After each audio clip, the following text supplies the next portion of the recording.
Il y a quelque temps, nous avons créé une magnifique centrale solaire de jardin pour alimenter une pompe de piscine et quelques éclairages.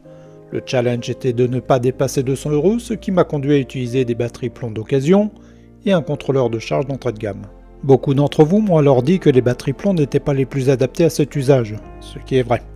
C'est pourquoi lorsqu'un annonceur m'a proposé de tester leur batterie lithium fer phosphate, j'ai sauté sur l'occasion d'améliorer mon système. Je vous propose donc de découvrir dans cette vidéo la nouvelle version de la centrale solaire de jardin avec un stockage amélioré et un contrôleur de charge MPPT au lieu du PWM précédent.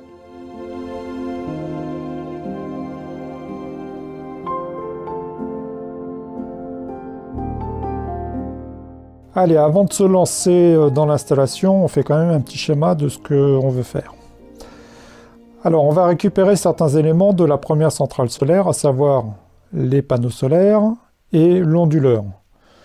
Ce qu'on va changer, c'est le contrôleur. On va passer d'un contrôleur PWM à un contrôleur MPPT. Alors, si ce dont je vous parle là vous semble être du chinois, je vous recommande d'aller voir la première vidéo où je passe beaucoup de temps à introduire toutes ces notions-là. Donc, ça vous semblera beaucoup plus clair après.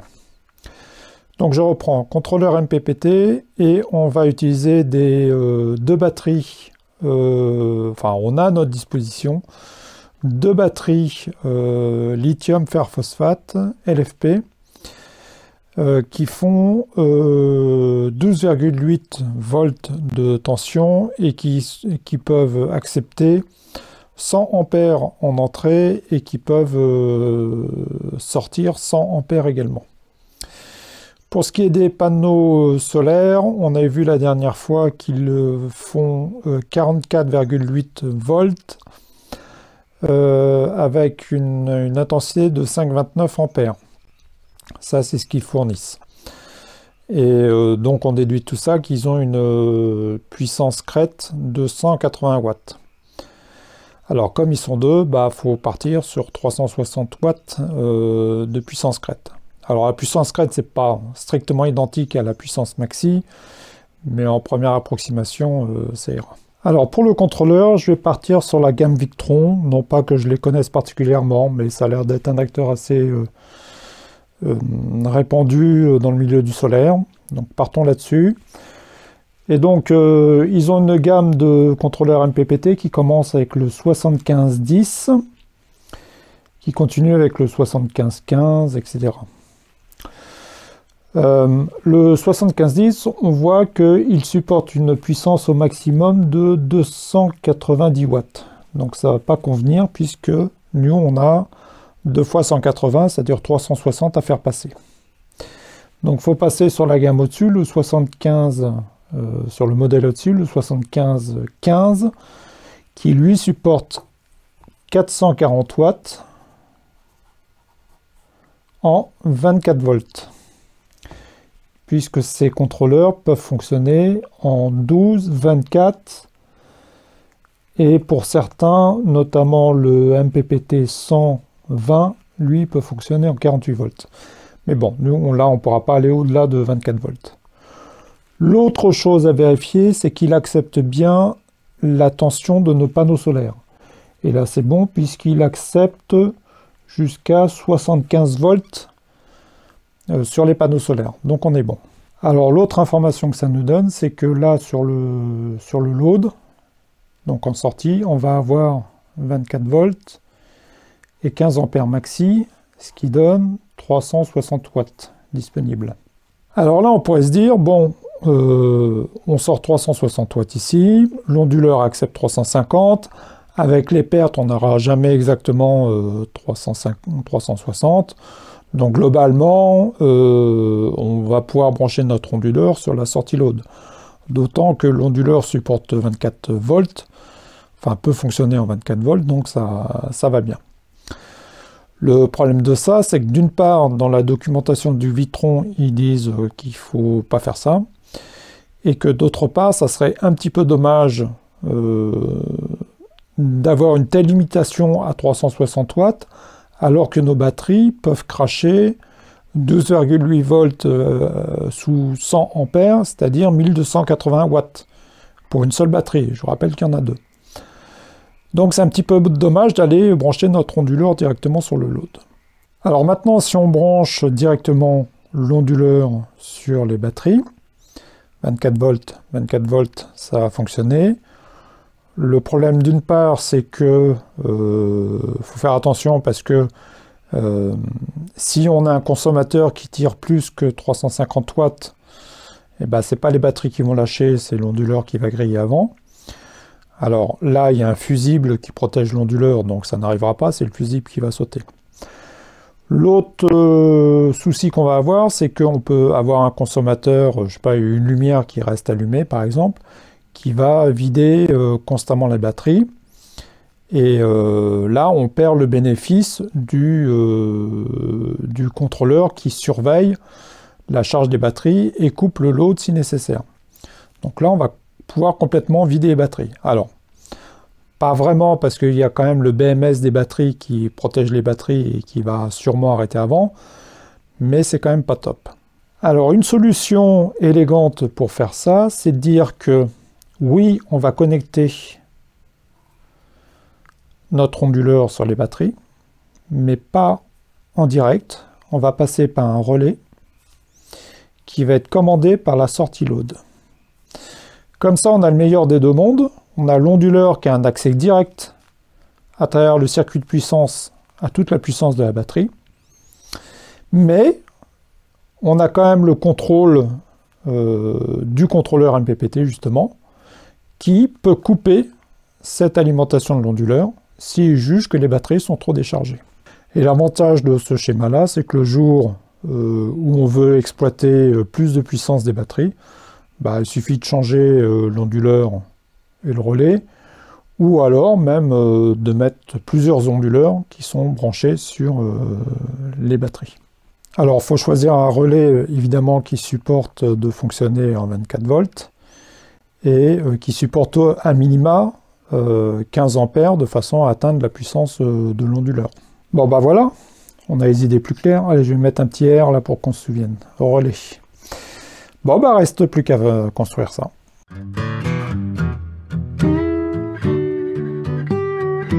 Alors, premier problème à résoudre. Je voudrais ramener la centrale vers l'atelier, où c'est plus facile de travailler. Mais j'ai pas envie de le faire à la main comme la dernière fois, parce que c'est quand même un petit peu pénible. Donc je vais voir ce que je peux faire avec le tracteur.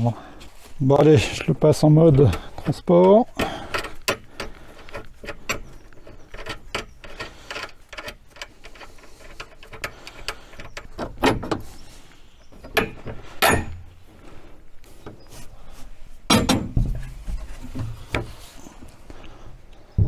Voilà.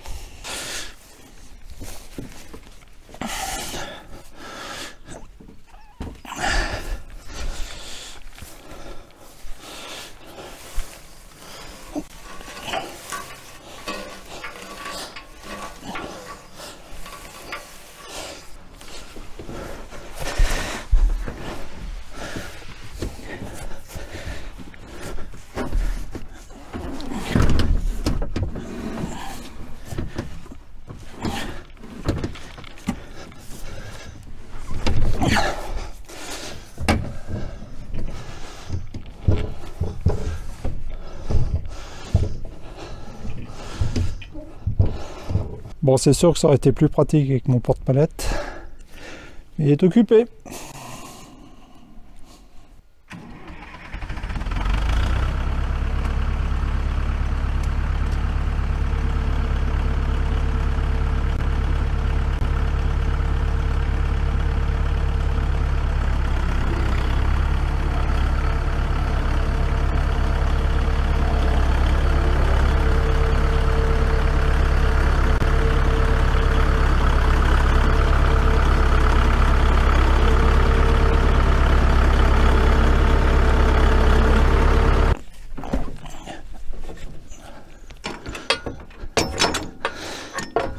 Bon, une petite sangle pour sécuriser tout ça. Si je devais faire ça plus souvent, je réfléchirais à faire un système de 3 points directement sur le Palox. Je pense pas que ce soit très compliqué à faire. Mais bon, pour l'instant, c'est pas d'actualité.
Alors, découvrons cette batterie.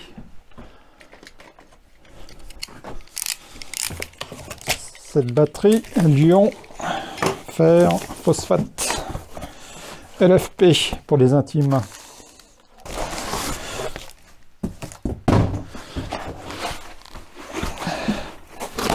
Bien protégé en tout cas.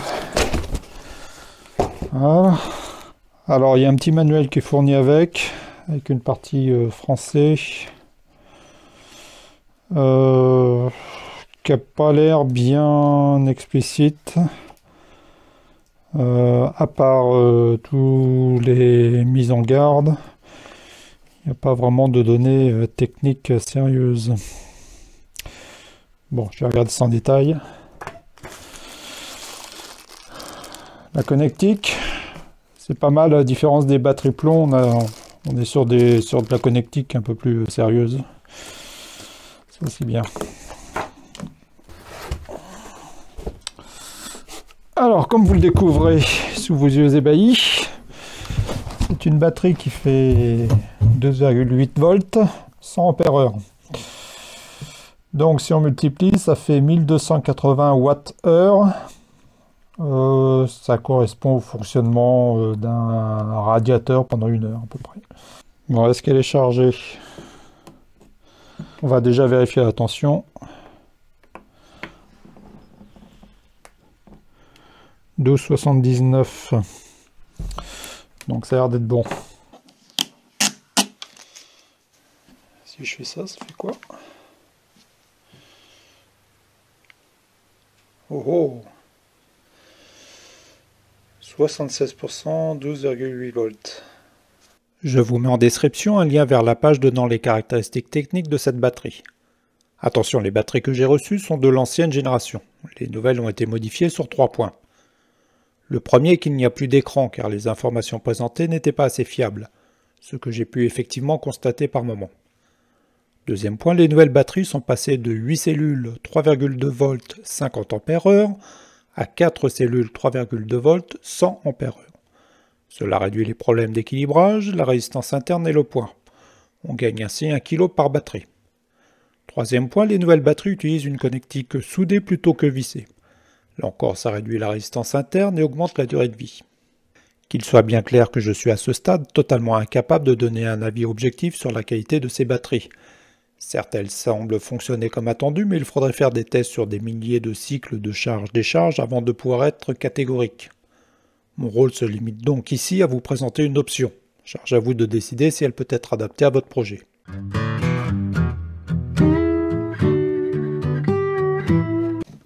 Pour avoir mes 24 volts, il faut que je raccorde mes deux batteries en série.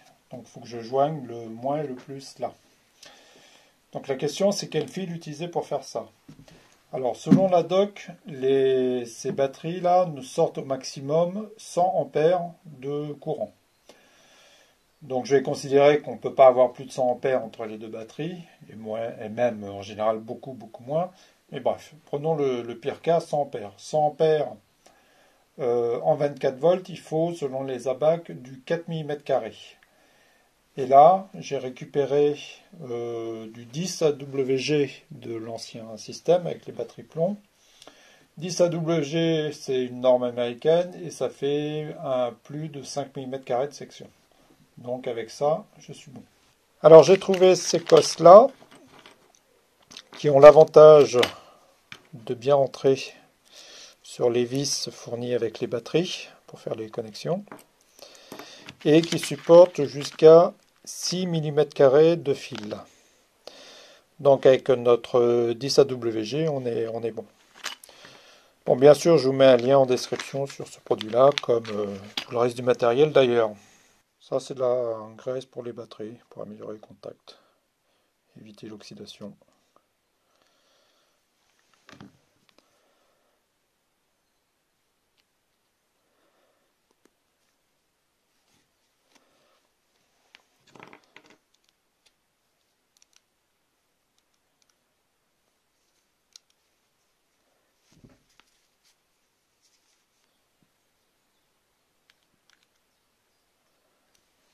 Alors, ce qui est surprenant avec les vis fournies, c'est que Elles vont pas jusqu'au bout du pas. Alors il y a des écrous fournis avec une rondelle, donc peut-être que ça marche comme ça.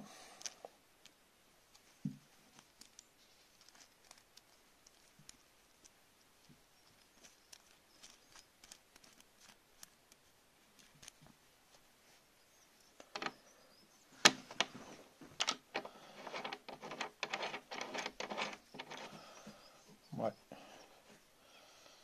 Je comprends pas trop l'avantage du truc. Est-ce que c'est pour mettre le petit chapeau? Peut-être. Bon, on va faire comme ça, hein.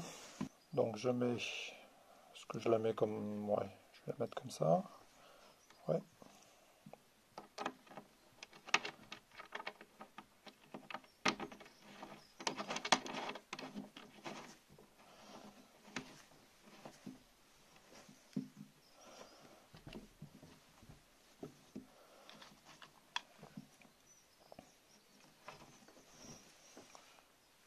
Ok, ça devrait être bien.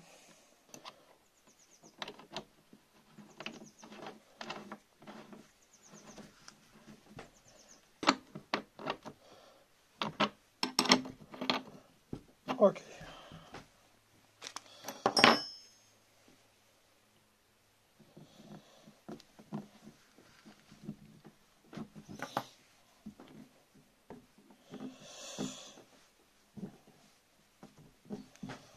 Voilà, c'est magnifique. Alors, combien on a?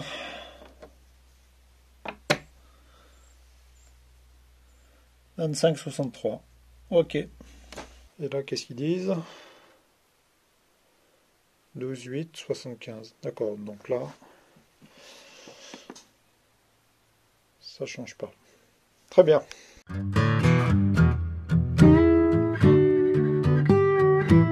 Bon, pour câbler, je vais utiliser du 1,5 mm². Vous pouvez vérifier que ça convient aussi bien avant l'onduleur 24 volts 15 ampères qu'après l'onduleur 220 volts 1 ou 2 ampères.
Bon, je vais plus utiliser ces pinces pour accorder l'onduleur, c'est pas terrible.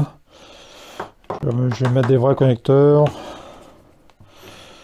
Donc je vais couper pas trop près, si jamais j'ai besoin de réutiliser un jour.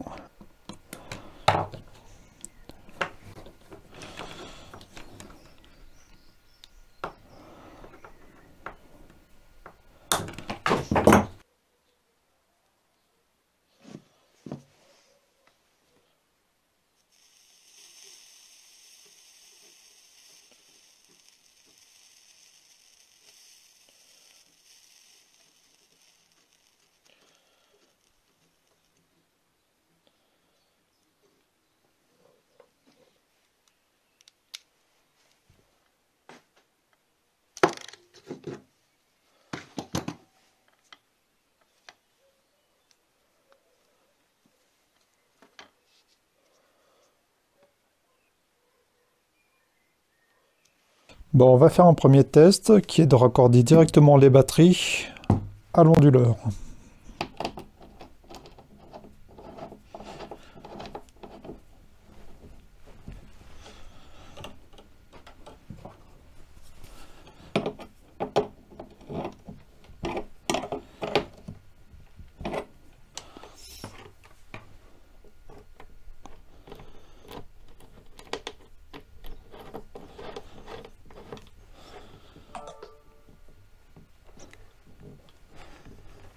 Alors le moins sur le noir et le plus.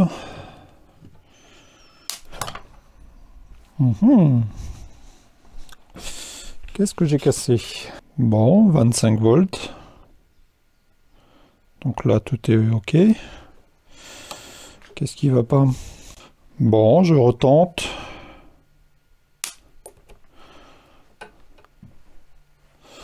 OK, c'était juste le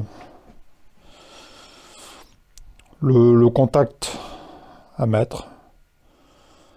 Mais ça semble bien fonctionner. Maintenant, je teste avec une ponceuse qui fait 200 watts.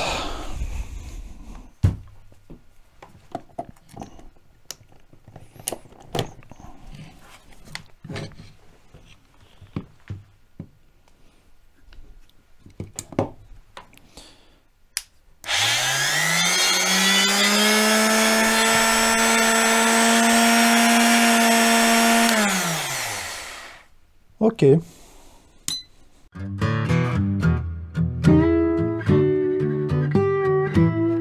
Bon, étape suivante, j'ai intercalé le relais dans le circuit de puissance pour pouvoir commander l'ouverture et fermeture du circuit. Alors, voici le relais 24 volts. Donc, on voit que la commande se fait sur les pattes 85-86. C'est là où est la bobine. Et le circuit de puissance, donc, entre sur 30 et sort sur soit 87A, soit 87. Alors, si on n'applique pas de tension, le circuit est fermé entre 30 et 87A, ce qu'on peut vérifier facilement avec un ohmmètre.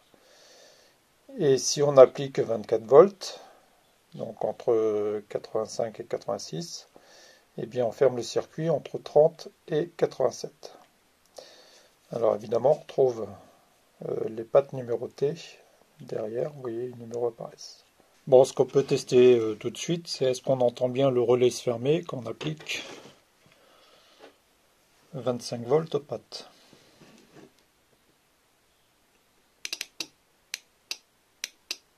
Vous l'entendez? Impeccable. Donc il faut que je mette mon relais entre la batterie et l'onduleur. Mais je vais devoir changer cette connectique là pour que ça vienne sur ces pattes là.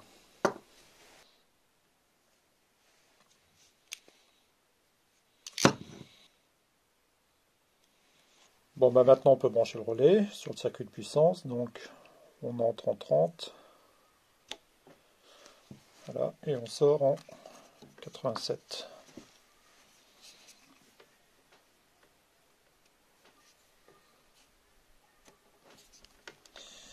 Voilà. Alors, je vais remettre mon petit testeur. J'allume. Donc là, il n'y a rien, c'est normal. Donc maintenant, je vais commander mon relais.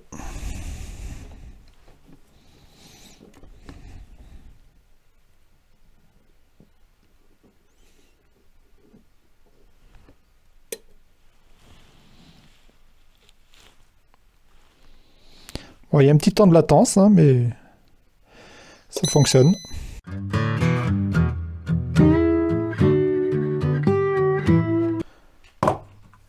Étape suivante, installer le contrôleur de charge. Donc ça, c'est le MPPT qu'on va utiliser. Vous pouvez comparer avec le PWM qui était sur la première version de la centrale solaire. Donc, bon, évidemment, là, ça fait un peu plus solide, hein. Ça pèse. Mais bon, celui-là a fonctionné tout l'hiver sans souci, donc a priori, pas une mauvaise machine, hein. Allez, on branche notre contrôleur. Donc on se plante pas dans la polarité. Là, on est bien plus par là. Et le moins ici. Alors c'est important de brancher la batterie en premier sur le contrôleur parce que c'est ça qui lui permet de s'initialiser. S'initialiser en 12 volts ou 24 volts. C'est comme ça que il sait comment il doit travailler. Bon, clignote bleu, ce qui a priori est plutôt bon signe. Alors maintenant, je voudrais piloter mon contrôleur avec mon téléphone, mais il ne le fait pas tout seul. Il faut lui rajouter un module Bluetooth qui coûte quand même une cinquantaine d'euros. Donc 50 euros plus 60 euros pour ça, ça commence à faire de l'argent. Très honnêtement, je trouve qu'ils abusent. Quand on voit qu'il y a des petits appareils comme ça, beaucoup moins chers, qui n'ont aucun problème à communiquer avec un téléphone, alors que là, il faut rajouter 50 euros pour pouvoir communiquer avec un téléphone. Je trouve que c'est abusé, monsieur Victron. Bon, bah enfin, une fois que j'avais acheté ça, j'ai plus trop le choix. Et c'est vrai que sur le marché des contrôleurs, Victron a l'air d'être assez reconnu. Sur le marché du solaire en général. Alors, comment ça va se brancher ça? Bon, bah branchons cette chose.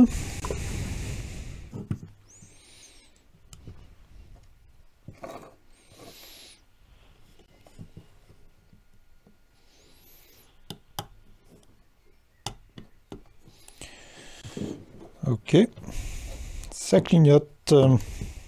Donc maintenant je vais prendre mon téléphone. Voyons comment ça s'installe. Je vais déjà scanner ça.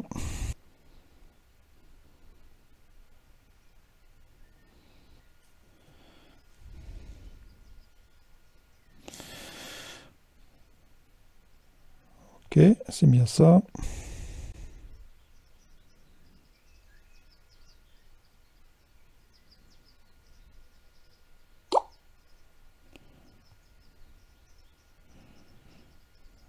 Un, deux, trois.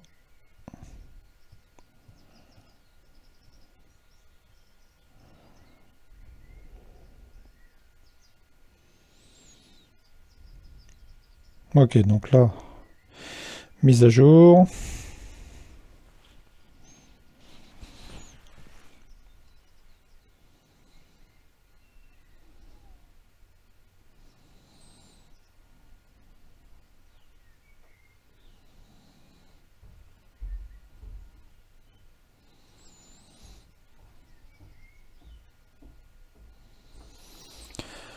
Ok.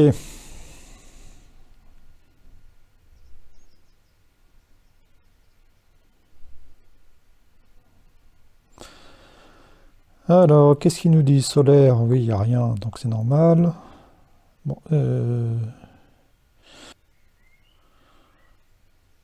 bon, c'est bon, je peux lire. Donc solaire, ok, il n'y a rien de branché, c'est normal. Batterie, on a la tension. Courant, il n'y a rien pour l'instant parce que rien n'est alimenté. Bon, on va pouvoir continuer nos branchements. Bon, je vais brancher mes panneaux solaires. Donc le rouge, c'est le plus.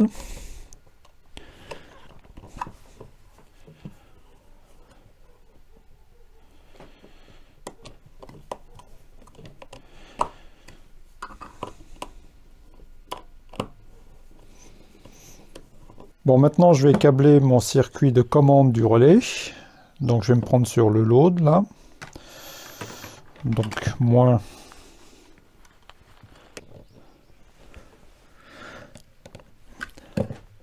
Ok. Et plus.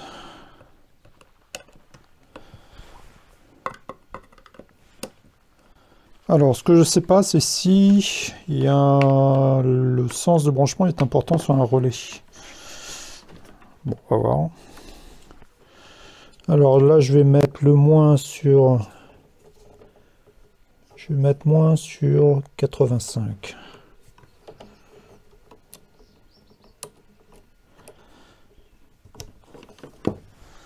Ok, je vais mettre le plus. Donc là, il ne se passe rien.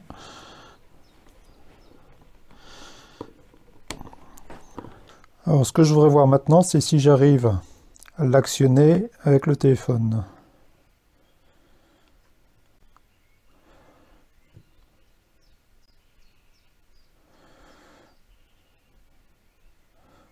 Alors, état désactivé, ok. Donc je vais aller dans les paramètres, sortie de charge.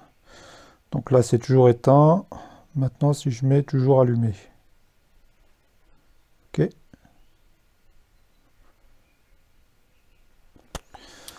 Ah, si. Quelque chose. Ah oui, ça y est. Bon, c'est pas immédiat, mais ça marche. Eh bien, je vous propose de nous quitter sur cette première victoire. Dans la prochaine vidéo, nous brancherons les panneaux solaires, nous aménagerons le Palox et nous essaierons cette centrale solaire en conditions réelles. En attendant, je vous souhaite une excellente semaine et à mercredi prochain.